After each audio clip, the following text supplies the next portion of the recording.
여러분 안녕하십니까? 2월 13일 굿모닝 MBN 시작합니다. 먼저 오늘의 주요 뉴스입니다.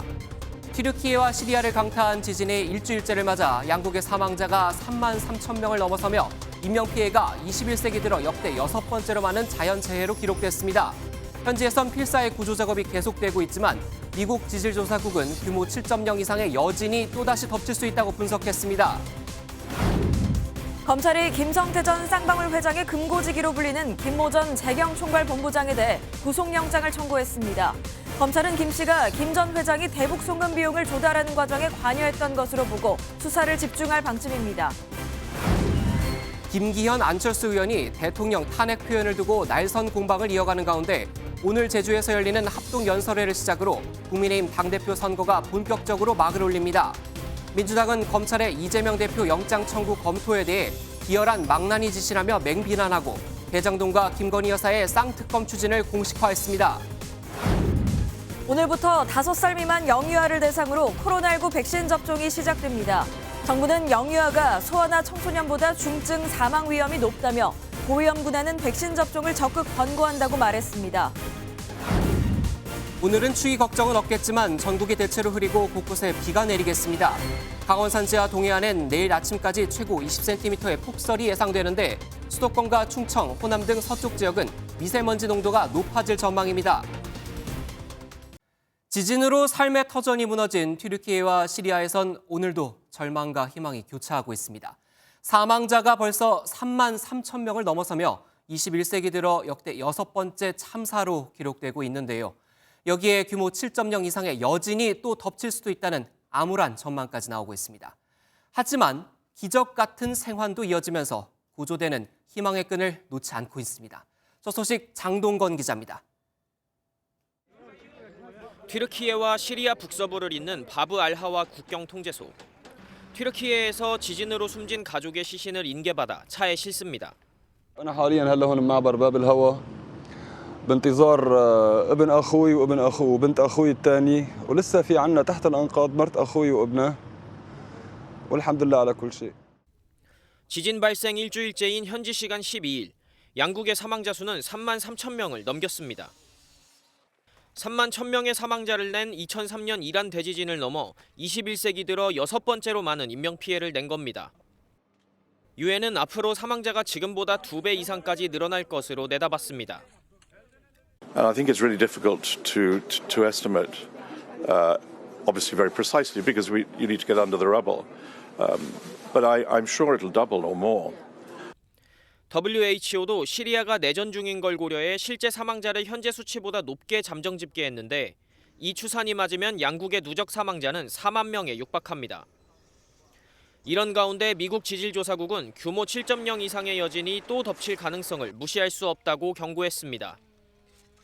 암울한 전망 속에서도 튀르키예 하타이에서 64세 여성이 150시간 만에 구조되는 등 기적 같은 구조 소식이 잇따르고 있습니다.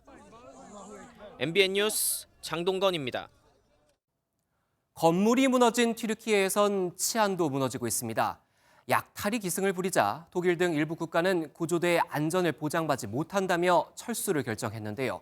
튀르키예 정부의 부실 대응에 대한 비판 목소리가 커지면서 에르도안 대통령 심판론까지 커지고 있습니다. 이 소식은 장명훈 기자가 보도합니다. 지진 피해가 가장 컸던 튀르키예 남부 하타이주. 도심 내 폐쇄된 상점가를 튀르키예 무장군인들이 순찰합니다. 대지진으로 치안이 불안해지자 일부 생존자들의 약탈 행위가 기승을 부리고 있습니다. İş yerimiz burada. Arka tarafından patladığı için yağmalandı. Direkt nakit paraya ellemişler. Çekmeceden 70 bin lira para almışlar. Ürünlerden birkaç tane almışlar. 약탈 행위는 무너진 주택가와 식료품점 같은 상점, 차와 텐트 등 장소를 가리지 않고 계속되고 있습니다.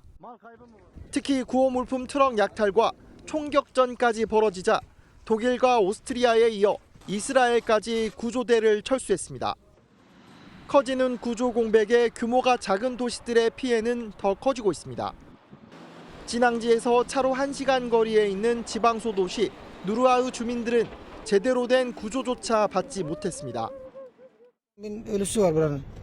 Mesela burada 1,5 dakika süren bir deprem. Yani 1,5 dakika sallandık. Buraya çıkmam 1 dakika sürünce mesela burasının yıkıldığını gördüm. Mesela burada çığırışlar vardı, bağırışlar vardı. Birkaçını kurtarabildik. Çünkü destek de geç geldi yani. 극심한 혼란 속에 정부가 기본적인 역할조차 못했다는 비판 여론은 더 거세지고 있습니다. 에르도안 튀르키예 대통령은 사고 책임을 물어 남부 건축업자 100여 명을 체포했지만 이마저도 비판 여론을 모면하기 위한 것이라는 지적이 나오면서 대통령 심판론까지 확산하고 있습니다. MBN 뉴스 장명훈입니다. 튀르키예 지진 발생 후 사망자 수가 계속 늘고 생존 골든아워 72시간도 한참 지났지만 기적의 생還소식이 곳곳에서 전해지고 있습니다.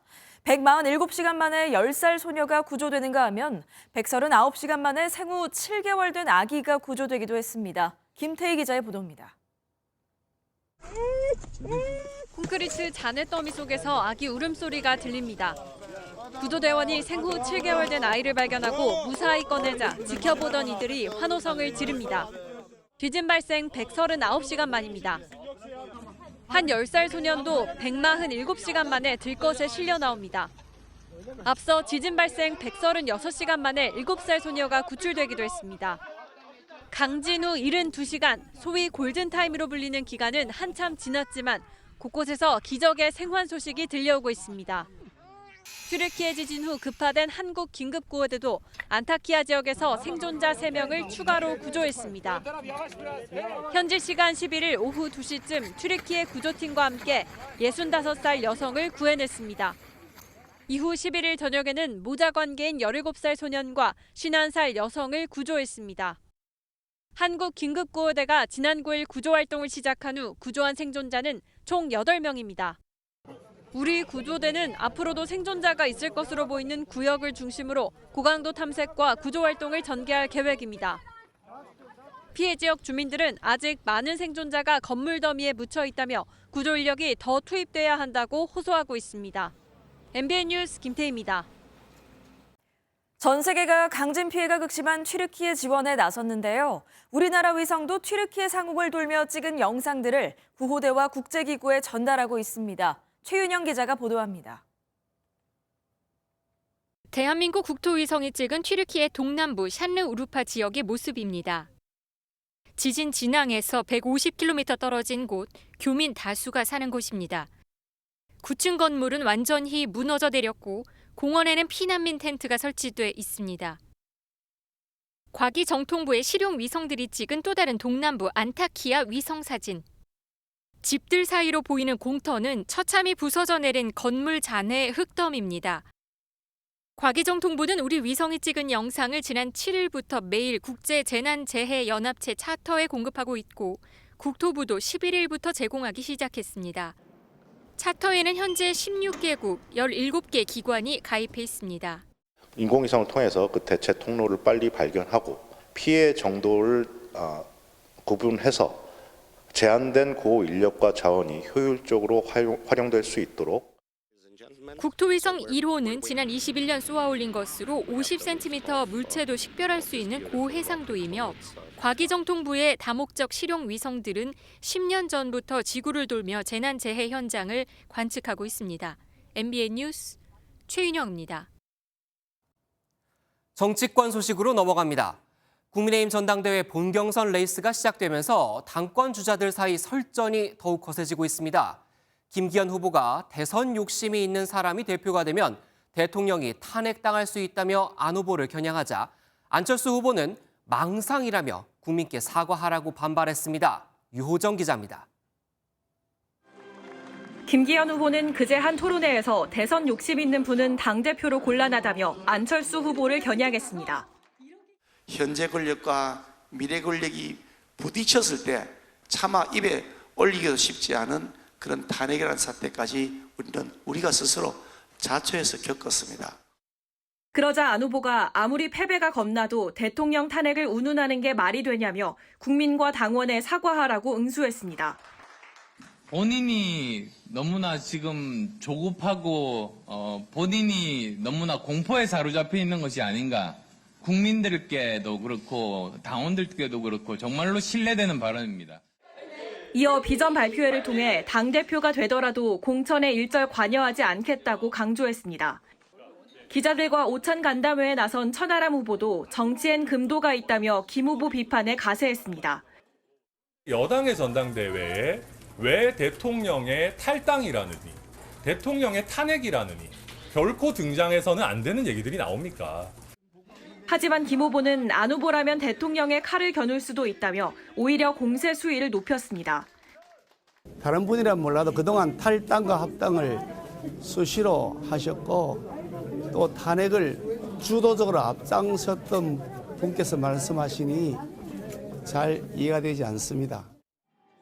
합동연설회와 방송토론회가 시작되기도 전에 선거운동이 비전보다는 비방전으로 번져가는 모습입니다. MBN 뉴스 유호정입니다. 여야가 오늘부터 이틀 동안 국회 본회의를 열어 교섭단체 대표 연설을 듣습니다. 오늘은 박홍근 더불어민주당 원내대표가 위기의 대한민국, 문제는 대통령입니다라는 제목으로 윤석열 정권의 국정 운영 능력을 비판하고 이재명 대표 등에 대한 검찰 수사 문제점을 지적할 걸로 알려졌습니다. 내일은 주호영 국민의힘 원내대표가 교섭단체 대표 연설에 나섭니다.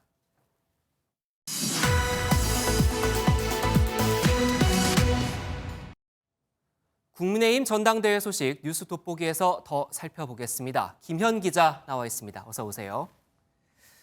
김 기자, 오늘부터 본격적으로 레이스가 시작이 될 텐데 출발지가 어디입니까? 네, 출발지는 제주도입니다.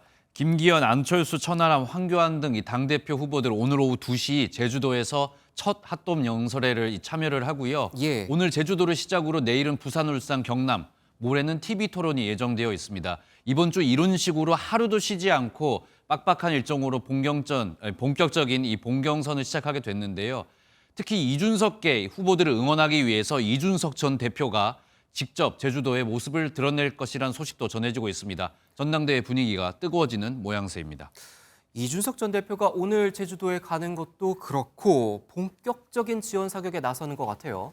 네, 그렇습니다. 이준석 전 대표 어제 오랜만에 언론의 모습을 드러냈죠. 이 천하람 당대표 후보와 김용태, 허은하, 이기인 등 최고위원들 이준석계의 인지도를 끌어올리려는 시도로 보입니다. 이 천하람 후보는 친윤계와의 선명성을 지금 강조를 하고 있는데 최근 여론조사에서 예상 밖의 선전을 하고 있습니다. 아직 스스로들도 부족한 점이나 인지도 면에서나 이런 게 있다고 생각하기 때문에 제가 도와줄 수 있는 부분, 그분들이 최대한 자기 개성을 드러낼 수 있을 정도까지는 제가 좀 도와야겠다.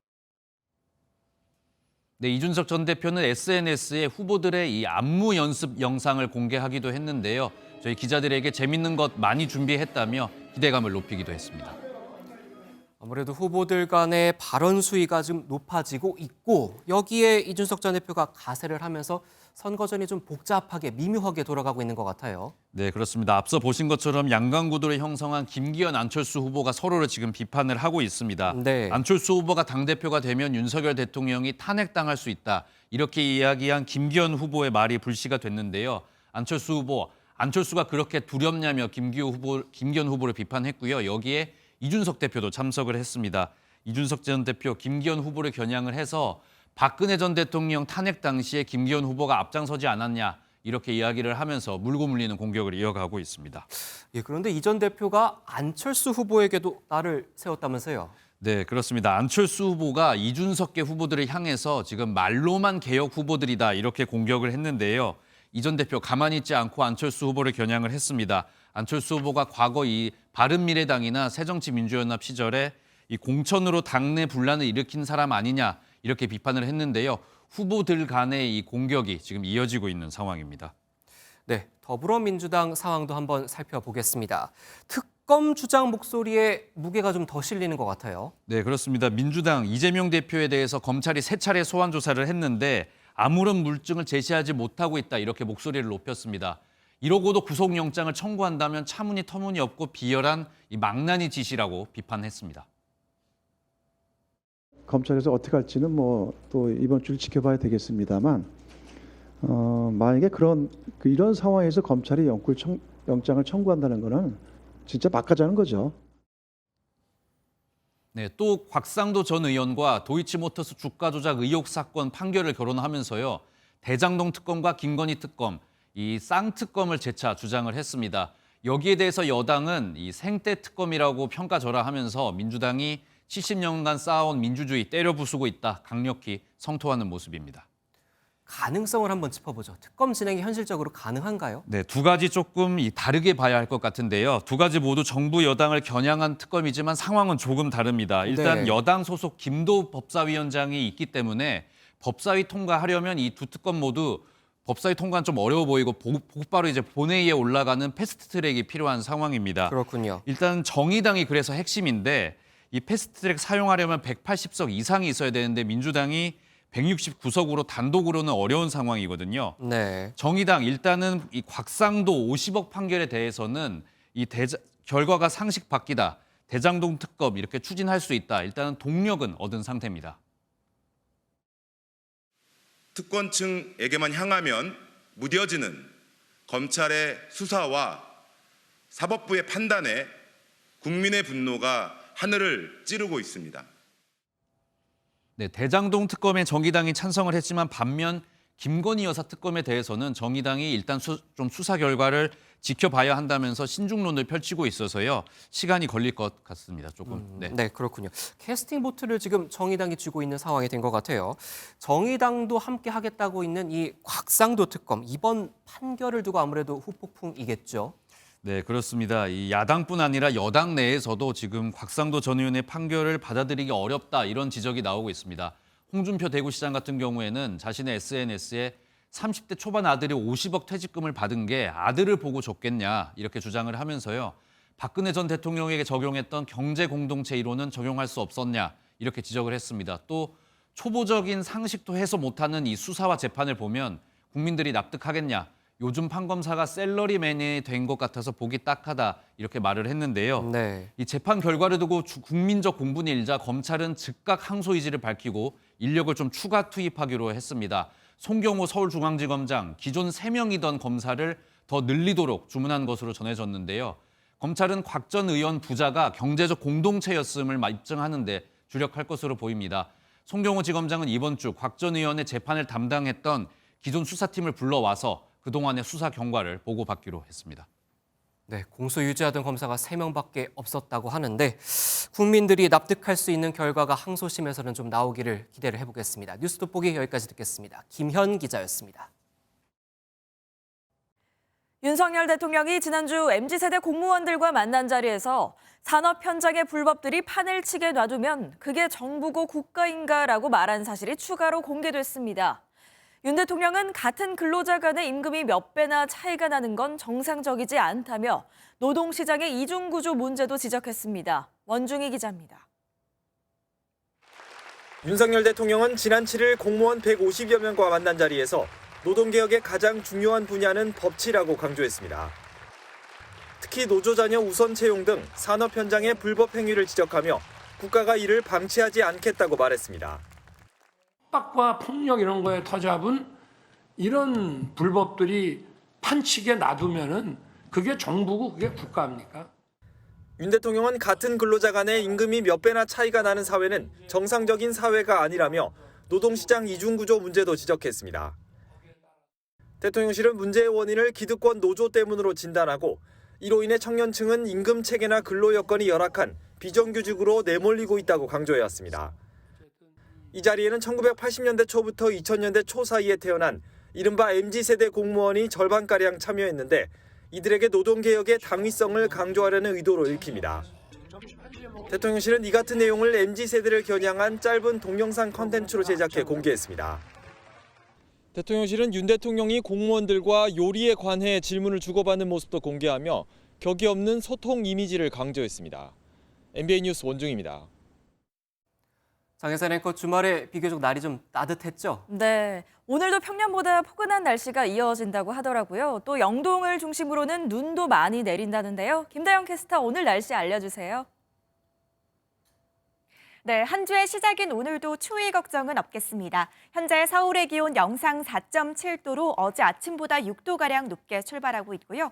한낮에도 9도까지 오르면서 평년 기온을 4도가량 웃돌며 온화하겠습니다. 현재 전국의 하늘 표정 흐린 가운데 제주와 남부 곳곳에는 약한 비가 내리고 있고요. 동해안에도 약한 눈구름이 머물고 있습니다. 남부지방은 오늘 오전까지 1mm 미만의 약한 비가 더 이어지겠고요. 제주는 내일 새벽까지 5mm 안팎의 비가 예상됩니다. 또 기온이 낮은 동해안 지역은 주로 눈으로 내릴 텐데요. 차츰 영동을 중심으로는 많은 눈이 내릴 것으로 예상돼 대설특보가 내려졌고요. 내일 새벽까지 강원 산지에 최고 20cm, 강원 동해안에도 1에서 5cm의 눈이 내려 쌓이겠습니다. 반면 눈비 소식 없는 서쪽 지역은 오늘도 대기질이 탁하겠습니다. 특히 충남 지역은 오전에 초미세먼지 농도 매우 나쁨 수준까지 치솟겠습니다. 날씨였습니다. 대북 송금 의혹의 핵심 인물이죠. 이틀 전 입국한 김성태 전 쌍방울 회장의 금고지기에 대해 검찰이 구속영장을 청구했습니다. 이번 주 이재명 민주당 대표에 대한 구속영장이 청구될 가능성도 있습니다. 우종환 기자입니다. 태국에서 국내로 입국한 김모 전 쌍방울그룹 재경총괄본부장. 이른바 김성태 전 회장의 금고지기로 불린 김 전 본부장을 체포한 검찰이 이틀째 강도 높은 조사를 진행했습니다. 검찰은 김 전 본부장을 대북 송금 의혹을 받는 김 전 회장의 핵심 인물로 보고 있습니다. 김 전 회장이 대북 송금과 관련해 자신은 실무에 관여하지 않았고 김 전 본부장이 직접 주도했다고 진술했기 때문입니다. 검찰은 쌍방울이 북한으로 보낸 800만 달러의 출처 등을 집중 추궁한 걸로 알려졌습니다. 김 전 본부장이 구속되면 검찰은 이재명 더불어민주당 대표의 변호사비 대납 의혹에 대한 조사도 할 전망입니다. 쌍방울 돈 중에 이재명 대표 변호사비 대납에 쓰인 것 있나요? 김 전 회장을 앞서 성남FC와 대장동, 위례 관련 의혹으로 이 대표를 소환 조사한 검찰은 이르면 이번 주 이 대표에 대한 구속영장도 청구할 전망입니다. MBN 뉴스 우종환입니다. 김성태 전 쌍방울 회장이 북한에 돈을 보내는 과정은 007 작전을 방불케 한 것으로 전해집니다. 검찰이 작성한 공소장에 따르면 이재명 당시 경기지사의 방북 초청을 위해 송금했다는 300만 달러는 쌍방울 임직원 수십 명이 화장품 케이스 등에 숨겨 밀반출했다고 하는데요. 검찰은 이재명 민주당 대표의 연루 여부에 수사력을 모으고 있습니다. 백길종 기자가 보도합니다. 김성태 전 쌍방울 회장은 지난 2019년 황해도 스마트팜 사업비로 500만 달러, 이재명 대표의 방북 비용 명목으로 300만 달러를 북한에 전달한 의혹을 받습니다.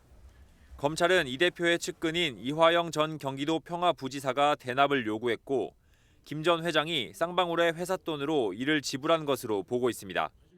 지난 3일 기소된 김 전 회장의 공소장에 따르면 이 가운데 300만 달러는 2019년 11월 27일부터 12월 18일까지 약 3주간 쌍방울 임직원 수십 명을 통해 중국 선양으로 밀반출됐습니다. 이들은 각자 받은 달러를 화장품 케이스나 알루미늄 재질로 된 즉석 카레 포장지 속에 숨겨 세관 검사를 피하려고 한 것으로 전해졌습니다. 검찰은 이 대표가 이 같은 대납 사실을 알고 있었는지에 초점을 맞추고 있습니다. 경기도의 대북 사업 추진과 이 대표의 방북 추진이 이 대표의 정치적 이익을 위한 일련의 과정일 수 있다는 겁니다. 이재명 대표는 전혀 모르십니까? 연락한 적도 없고요. 측근들도요? 전혀 모릅니다. 검찰은 공소장에 이 대표의 공모 여부를 적시하진 않았지만 김 전 회장이 이화영 전 평화부지사 등 경기도 관계자와 상의한 뒤 비용을 전달하기로 했다며 당시 경기지사였던 이 대표가 연관됐을 가능성을 열어뒀습니다. 김 전 회장의 금고지기로 알려지며 쌍방울 자금 흐름의 핵심으로 지목되고 있는 전 쌍방울 재경총괄본부장 김모 씨에 대한 구속영장 실질 심사는 오늘 수원지법에서 진행될 예정입니다. MBN 뉴스 백길종입니다. 어제 새벽 강원 평창의 한 스키장 인근에서 승용차가 가드레일을 들이받는 사고가 났습니다. 차량은 불이 나 전부 타버렸고 차 안에선 5명이 숨진 채 발견됐는데요. 이들은 인근 스키장에서 열린 대회에 참여한 서울소재대학의 스키 동아리 학생들인 걸로 전해졌습니다. 장진철 기자의 보도입니다. 소방대원들이 불이 붙은 차에 물을 뿌립니다. 불이 꺼진 차는 뼈대만 남았습니다. 어제 새벽 1시 20분쯤 강원도 평창군 용산리 도로에서 승용차가 가드레일을 들이받은 뒤 불이 난 겁니다.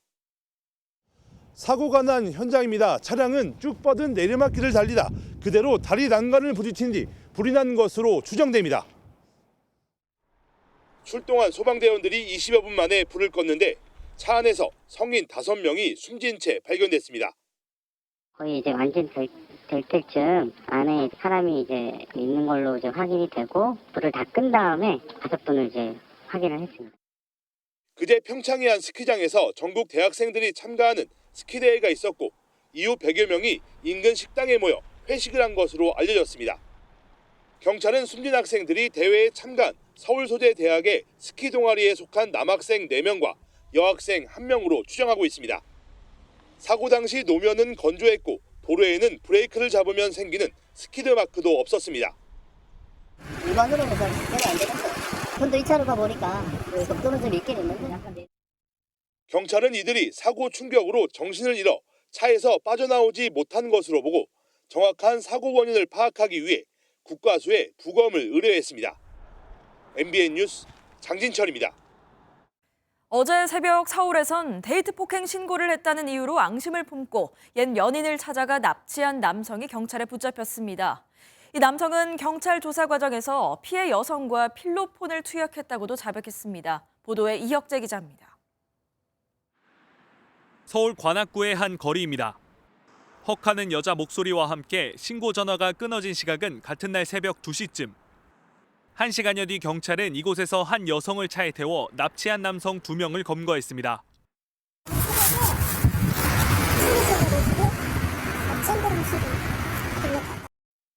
경찰의 피해에 도주한 주범은 이곳 주택가에서 30여 분 뒤 순찰하던 경찰에게 붙잡혔습니다. 서울 강남구의 옛 연인의 집을 찾아가 납치한 주범 남성은 자신의 지인과 차를 타고 서울 관악구까지 이동했습니다.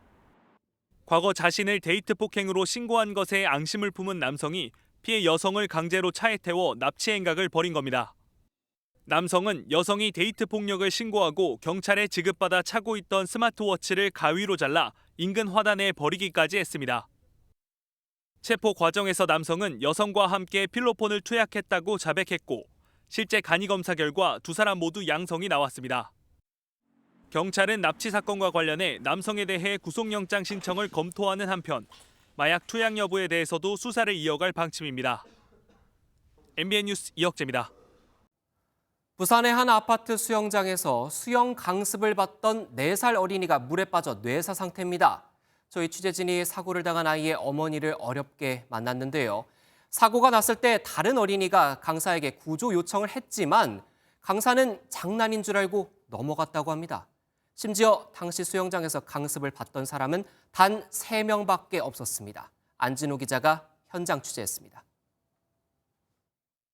물에 뜨는 수영 보조기구를 몸에 묶은 아이 2명이 수영장 가장자리에 서 있습니다. 한 아이가 철제 사다리 사이로 잠수하자 다른 아이도 물속으로 따라 들어갑니다. 그런데 한 아이가 물 밖으로 나오지 않습니다. 사다리 계단 사이에 등에 묶은 수영 보조기구가 끼인 겁니다. 함께 있던 아이가 수영 강사를 불러보지만 인근에 있던 강사는 그대로 강습을 진행합니다. 잠시 뒤 위급한 상황을 인지한 강사가 아이를 구했지만 병원으로 옮겨진 아이는 내사 상태에 빠졌습니다. 지난 8일 오후 부산의 한 아파트 단지 내 수영장에서 성인 1명과 8살, 4살 아이 등 3명이 강습을 받던 중 이는 사고가 난 겁니다. 수영장의 깊이는 성인 허리 높이인 140cm 정도였는데 사고를 당한 4살 결의의 키는 109cm였습니다.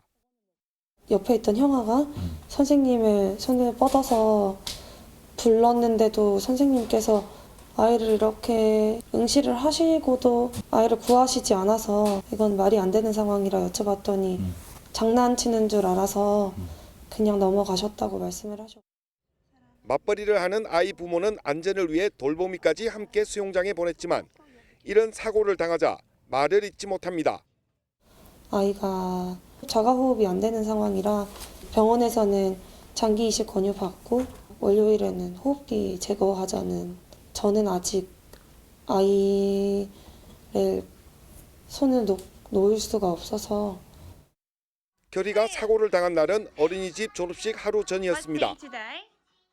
엄마 말 항상 들어주고 다른 사람들의 말을 귀담아주던 우리 예쁜 신결이 결이가 이제 씩씩하게 엄마 앞에 있어요. 경찰은 정확한 사고 경위를 파악하는 한편 수영장 관리업체의 과실 여부 등에 대해 수사하고 있습니다. MBN 뉴스 안진우입니다. 정수장 밸브 고장으로 멈췄던 광주광역시의 수돗물 공급이 오늘 새벽 0시쯤 재개됐습니다.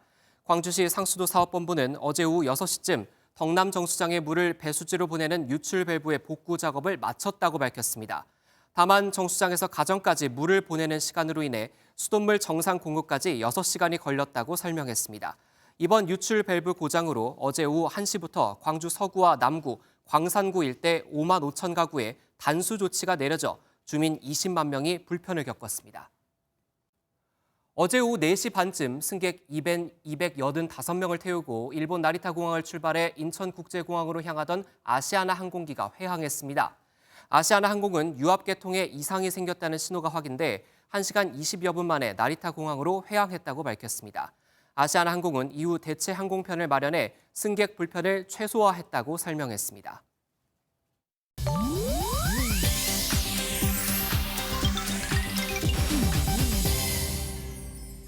인터넷에서 화제가 되는 소식들을 모아 전해드리는 인터넷 와글와글입니다. 튀르키예 대지진이 발생한 지 일주일째 우리 구호대와 정부의 지원 소식 앞서 전해드렸는데요. 이런 가운데 국내 작가의 그림이 전 세계 누리꾼의 마음을 울렸습니다. 일러스트레이터 명민호 작가가 SNS에 올린 그림인데요. 모두 아이와 어른이 마주보는 모습으로 비슷해 보이지만 배경이 조금 다릅니다.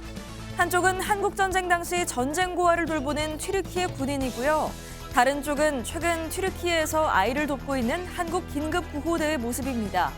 작가는 형제 나라 튀르키예의 깊은 애도를 그림으로 남아 전한다고 밝혔는데요.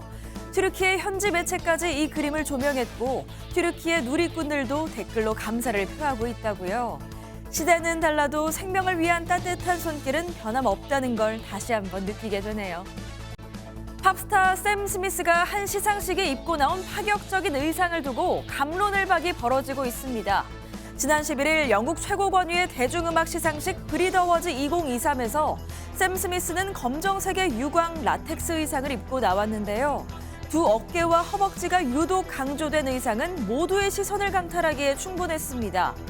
개성이라며 응원하는 누리꾼들도 있었지만 너무 난해하다, 검은 풍선 같다며 비판하는 목소리도 적지 않았는데요. 의상을 제작한 디자이너는 사람들이 본 적 없는 샘의 아름다운 이미지를 만들고 싶었다고 제작 의도를 전했다고요. 평가는 엇갈리고 있지만 과감한 시도 자체는 인정해주고 싶네요. 골프 왕제 타이거 우즈가 다음 주 PGA 투어 제네시스 인비테이셔널을 통해 필드로 돌아옵니다. 직접 자신의 SNS에 대회 참가 준비를 마쳤다는 글을 올렸는데요. PGA 투어 공식 경기에 참여하는 건 지난해 7월 디오픈 챔피언십 이후 7개월 만입니다.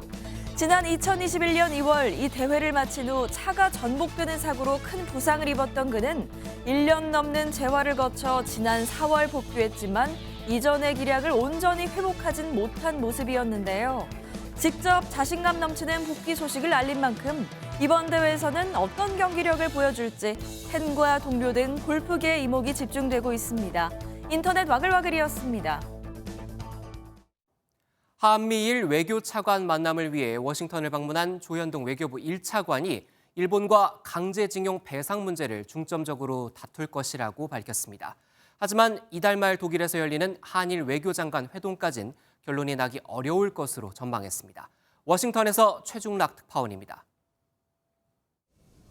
박진 외교부 장관 방문 이후 일주일 만에 조현동 외교부 1차관이 또다시 워싱턴을 찾았습니다. 한미일 외교차관 협의회 등의 일정으로 조 차관은 한일 강제징용 배상 문제 협상과 관련해 협의가 진행 중이라고 밝혔습니다. 아직은 언제 결론 낼 수 있을지는 예상하기 좀 어려운 상황이라서 저희가 일단 그런 외교장관 협의도 곧 있을 협의도 염두에 두고 계속 협의를 진행할 예정입니다. 이달 말 한일 외교장관 회담에 앞서 워싱턴에서 한일 외교차관을 통해 강제징용 문제를 중점적으로 다룰 예정이지만 결론 내리기는 어렵다는 뜻으로 풀이됩니다. 일본의 성의 있는 조치 또는 제3자 변제 등 핵심 의제와 관련해서는 일부 이견이 좁혀졌다고 말했습니다. 그동안 이제 상당 기간 협의를 해왔으니까 우리가 많이 의견이 좁혀진 부분도 있고 또 아직 그렇지 못한 부분이 있고 그런데 조 차관은 계속되는 북한의 핵위협에 대한 확장 억제 강화에 대해서도 한미일 간에 구체적으로 논의할 것이라고 강조했습니다. 북한의 위협이 계속되고 있기 때문에 한미일 간의 북한의 위협에 대응한 안보협력 문제도 구체적으로 논의될 것으로. 이어 한미 간에도 차관 회담을 이어갈 것이라며 중국의 정찰 풍선 프로그램과 관련해 미국 측으로부터 추가적인 정보를 듣기를 희망한다고 덧붙였습니다. 워싱턴에서 MBN 뉴스 최종락입니다. 미군이 미국 캐나다 국경의 휴런 530에서 비행 물체를 격추했다고 로이터 통신이 보도했습니다. 이로써 지난 4일부터 북미에서 격추된 비행체는 모두 4개로 늘었습니다. 미국 정부는 지난 10일과 11일 미국 알래스카와 캐나다 영공에서 격추된 비행체도 정찰 풍선으로 보고 있지만 물체의 성격을 단정짓지는 않겠다고 밝혔습니다.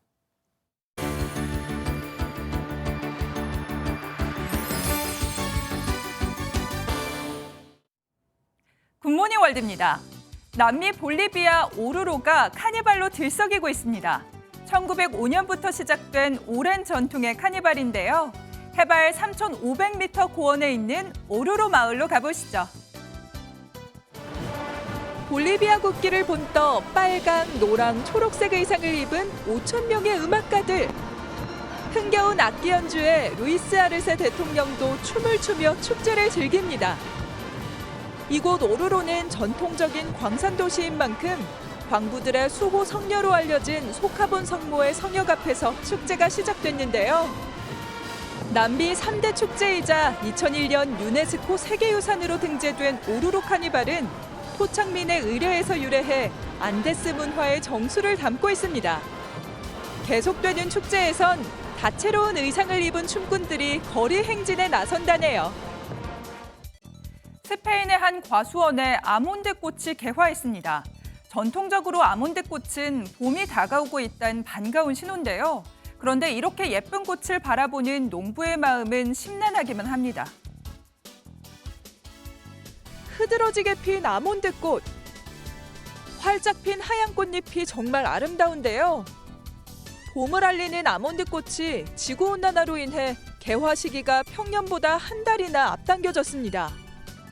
늦은 봄이나 초여름경에 맺히는 늦서리가 내려 꽃이 져버리면 열매를 맺을 수가 없는데요.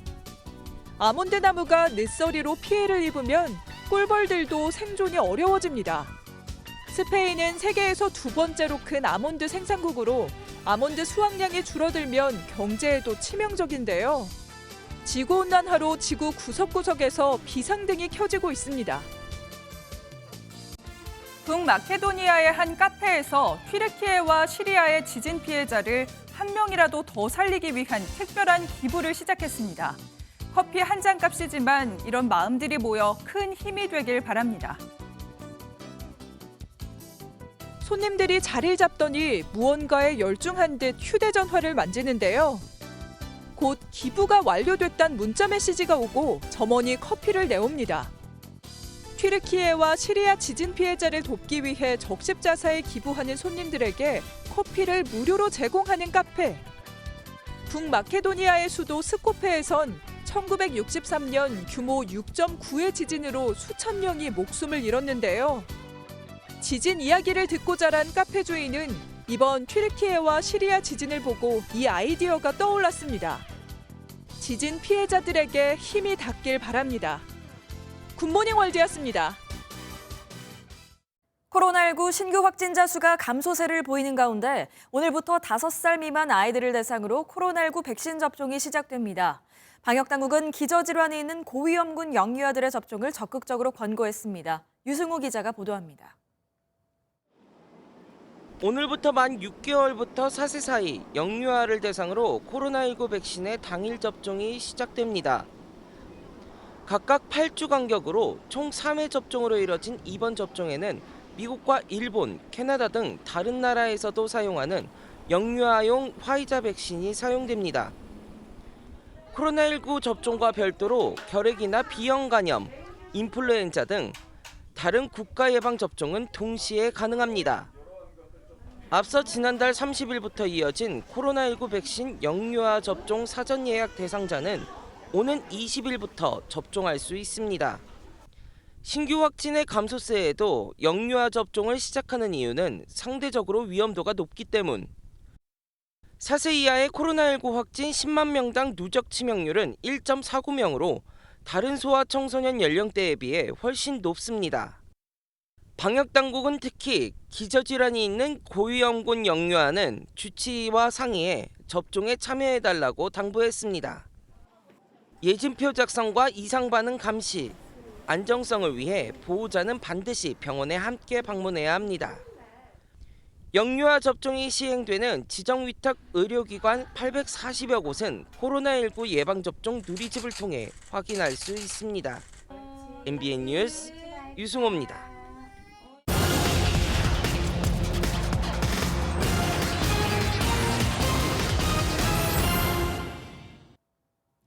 원자재 값과 난방비 인상 여파로 꽃값이 금값이 됐습니다. 한국농수산식품유통공사 화훼유통정보에 따르면 장미 경매 가격은 한 단에 하루 평균 12,733원으로 1년 전보다 84.7%나 올랐습니다. 안개꽃과 프리지어도 30% 이상 오르면서 꽃다발 하나 만드는데 5만 원은 들게 됐는데요.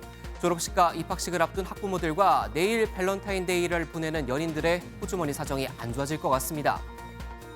저신용자들에겐 최후의 보루라 할 수 있는 카드론이 고금리와 대출 규제 여파 속에 2년 새 43%나 급감한 걸로 나타났습니다.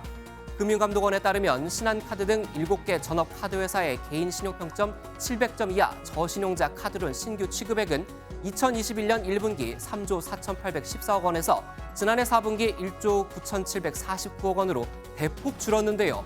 카드론 대출마저 막힌 저신용자들이 불법 사금융으로 몰리지 않을까 걱정입니다.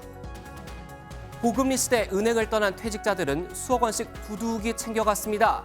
KB국민, 신한 등 5대 시중은행에서 연말 연초 희망퇴직을 한 사람은 총 2,200여 명인데 이들은 법정퇴직금에 특별퇴직금을 더해 1인당 6억에서 7억 원의 퇴직금을 받은 걸로 나타났습니다. 10억 원을 넘긴 사람도 다수 있었는데 은행원 희망퇴직이 구조조정보다는 서민들에게서 얻은 수익으로 목돈을 챙겨주는 복지제도로 변질된 건 아닌지 기분이 씁쓸합니다. 굿모닝 경제였습니다. 전국의 대형마트들은 매달 두 번째, 네 번째 일요일에 쉽니다. 전통시장을 보호하기 위한 정책에 따른 건데요.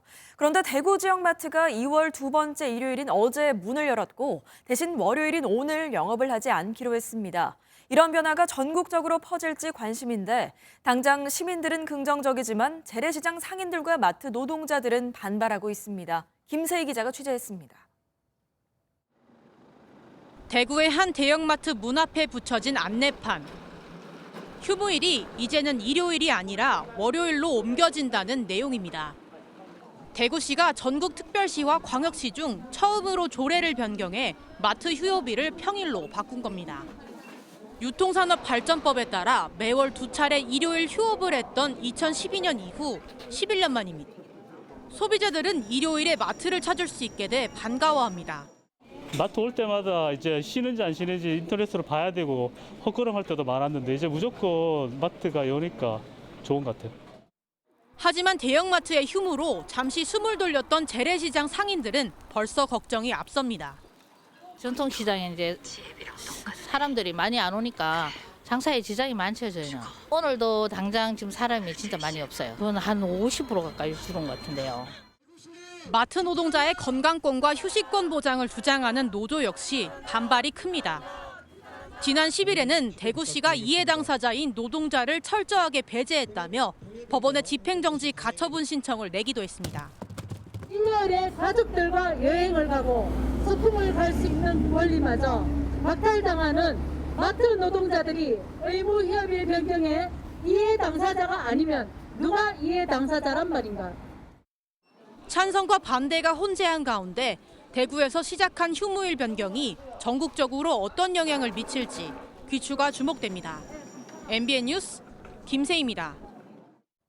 한 주의 시작인 오늘도 추위 걱정은 없겠습니다. 현재 서울의 기온 영상 4.5도로 어제 아침보다 5도가량 높게 출발하고 있고요. 한낮에는 9도까지 오르면서 평년 기온을 4도가량 웃돌며 온화하겠습니다. 현재 전국이 흐린 가운데 제주와 남부 곳곳에는 약한 비가 내리고 있고요. 동해안 지역에는 약한 눈구름이 머물고 있습니다. 남부지방은 오늘 오전까지 1mm 미만의 약한 비가 더 이어지겠고요. 제주는 내일 새벽까지 5mm 안팎의 비가 예상됩니다. 또 기온이 낮은 동해안 지역은 주로 눈으로 내릴 텐데요. 차츰 영동을 중심으로 많은 눈이 내릴 것으로 예상돼 대설특보가 내려졌고요.